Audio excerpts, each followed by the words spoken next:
Me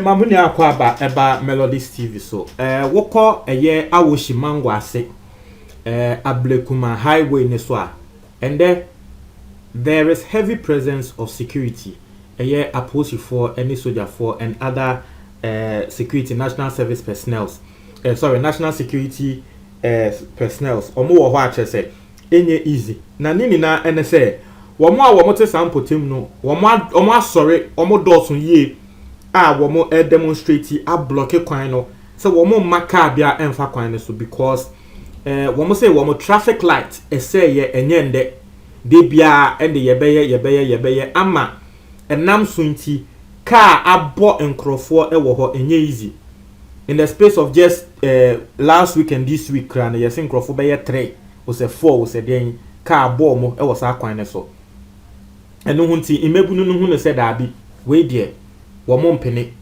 nti na endra asem a ye kan o chese de bia car abo mo ka yemfi omo car abo mo ka yemfi omo endra ya ene ese akole bia we di 4 years car ebo no e was akwan ne so ena womo wo that particular community can say ya tena ha sa ahwe de bia na car abo nkrofo just because of traffic lights ba ko amobe fix it mo fix it na car ebo nkrofo kumebi adan bo ne be ne ayemo nti ye be sorry ena womo sorry ya womo de omo ankasa pe ekọ block kwan no ena ma aposi for any soldiers for eba ho enye easy na bibi say no we be sound say nti Ghanaian leaders no say bibi say no mo pe because you've seen say traffic light because from what we've heard me asemwa assemblyman e kan me de bebremo but from what we've heard no the authorities of that particular area womunim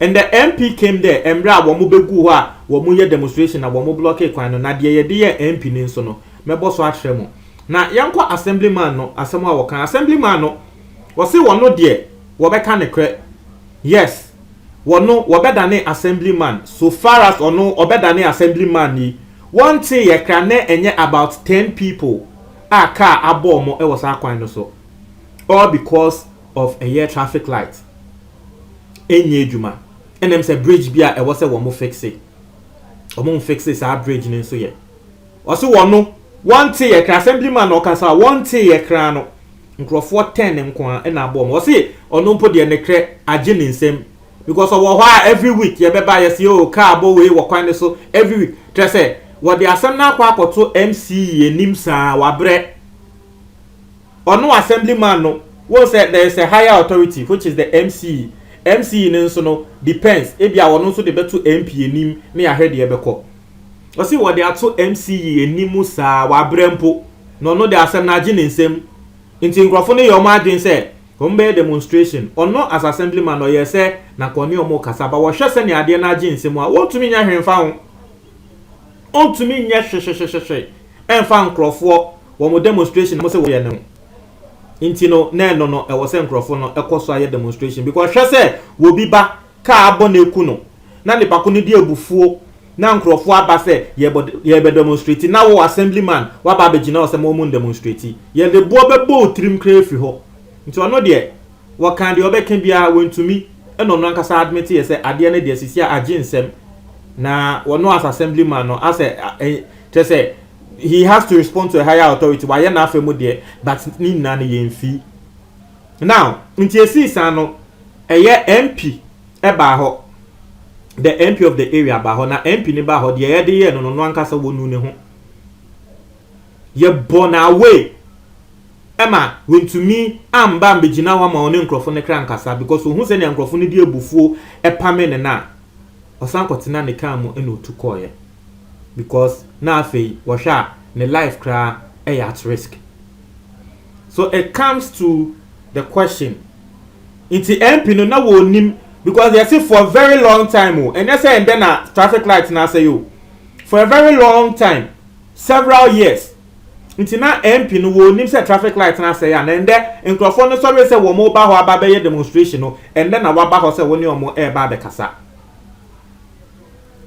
cars are born for 4 by 10 else so we are hearing it is just because of the faulty traffic light.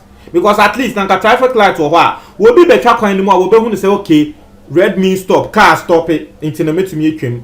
But because the traffic light is not functioning, car be out anyhow. While soon in Ghanaian drivers say kwan be traffic light say pe na for ye ni na sebi pretty asan sebi as a drivers niano will be up and kwan akọ ubon sa fe obi akọ loki.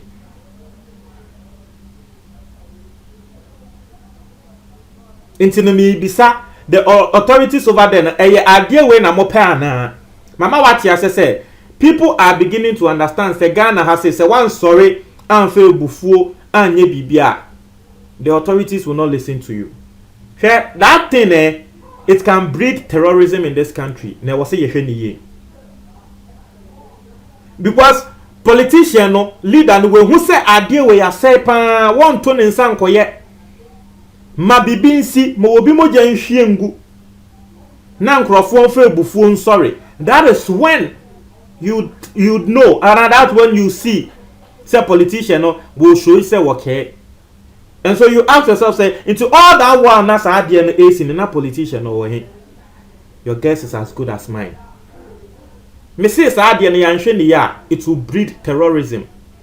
And then and then Nigeria Boko Haram for we take over the northern side of Nigeria na saying Nigeria governor bi kra wo ko wa Boko Haram for the Ethiopia na onokra nyame nkwa na nkuwo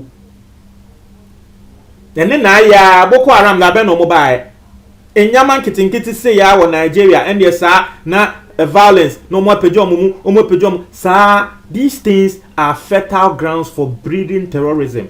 And now no me the brow say JJ Rawlings as former security head at the betu abonte say intelligence our new JJ Rawlings wo kra no etrese Ghana yanhwe ni year terrorism betumi ahase wa ha.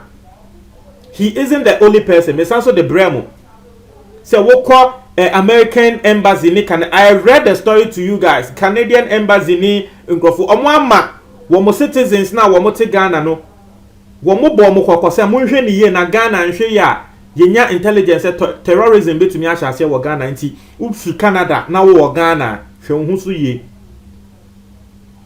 And these are things that wo hwe top security expert wo mo kan ever since I said 2 years ago KNUST no esi ye no. You saw how students in KNUST they revolted. Yo mo ye enyama wo mo say akwa say BBC we don't want to address the issue until say adenebe degenerate and sana ya show say ye care. Afiansa MP no wo hu se nkrofo bi afiansa wakọ ho na nkrofo na mbo ni dede mana nkọ kra. Nkrofo no ambo ni dede ama na nkwa. Ono kra MP ni me sure say dede na ye born na ye sake no sisibe ni yem hihye no. Say ebia voters registration na ebia ye be vote a na so be ye hye because isi nkrofo bu efu no. Nkrofo bu efu na enye easy. You are seeing the picture. A lot of people, a lot. Just nkrofo bebre ebegu ho enye easy. Enya asem ketwa.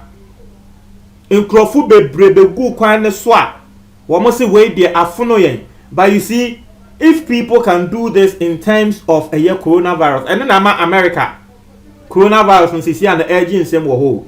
Se mo be kai mbra wo mo protest over sa black man na yekun no George Floyd no. And then America coronavirus I think can say in times like this kasa about social distancing. You have seen the picture. A lot of people are not even wearing nose masks. Our more barber protest. It tells you say the thing is of grave need to them.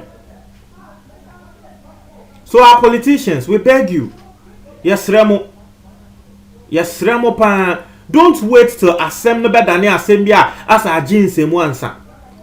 Assemblyman they say one better than also was it better than assemblyman no since the time I was better than assemblyman. So all this while what the yaka say was better than assemblyman yaka say better than assemblyman. The last assembly election I think it was last year December. What they share the months in between. Last year December share the months in between. I think for 10 and and a car bomb. We are now in our 8th month. From last month, into 10 and a car bomb. It was our kind so. It tells you it is too much. You know, as somewhere down on it for Mr. Montreal our comment box ni mu. Montreal you know, idea AC our awoshi over way very avoidable. Avoidable. Oh, eya na nkrofo kan ye pese moja hwe egu ansa na politician mo take action. Eya man ye bibisa.